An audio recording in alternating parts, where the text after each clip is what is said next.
We encourage every sheriff and every police chief across the nation, if they're not actively involved with proactively going after these child predators, they need to. The reason we have to do that is if we react to these events, then the child's already been victimized.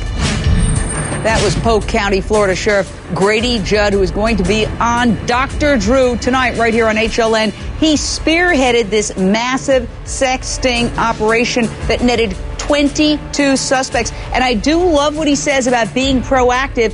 For a long time, I have called on law enforcement to become more proactive, not wait till the murder or the rape or the molestation, but do these kinds of things. But then you have to wonder, does it come like pre-crime? Remember that movie where they arrested them before they committed the crime?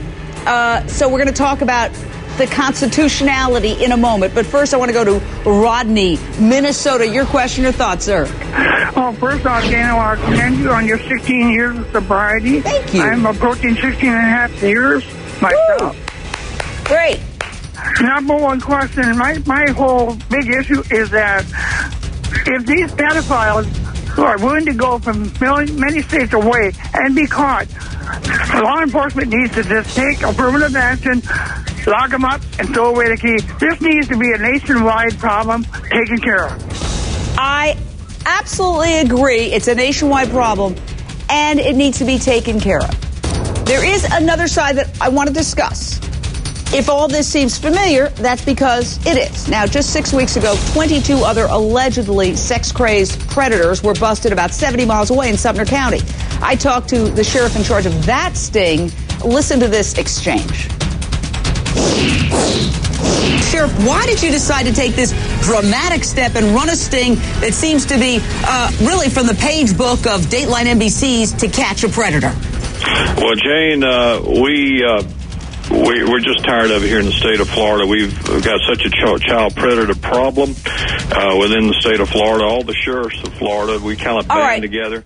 So and we're going to do these. That was back in March, and I mentioned Dateline for a reason. Remember, 2006, a Texas prosecutor busted on that show, and when cops came knocking on his door, he committed suicide. NBC got slapped with a $105 million lawsuit, which was settled for an undisclosed sum. And at that point, legal experts began to talk about these undercover stings and asking, could they be unconstitutional? Now, we all want to lock up predators and throw away the key. Nobody more than me. But there is something called entrapment. So, Stacey Honowitz, Florida prosecutor, when does it cross the line into entrapment, and what exactly is entrapment? Well, entrapment is basically what the term is. You entrap someone, you force someone to commit the crime that they weren't already predisposed to commit. And that's what they have to look at.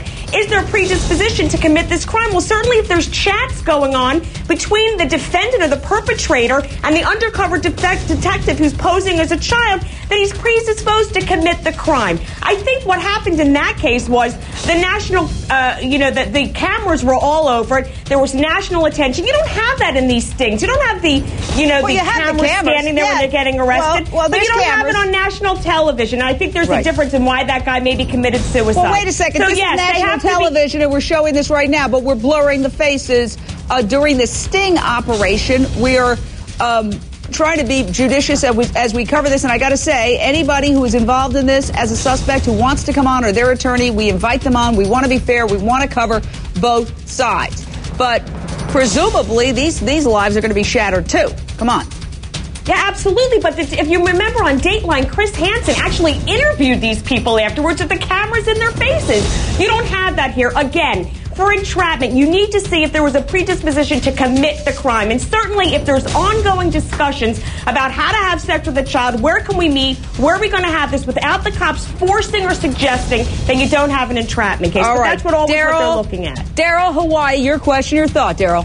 Hi, thanks for having me on, and I commend you for covering such a sick story like this.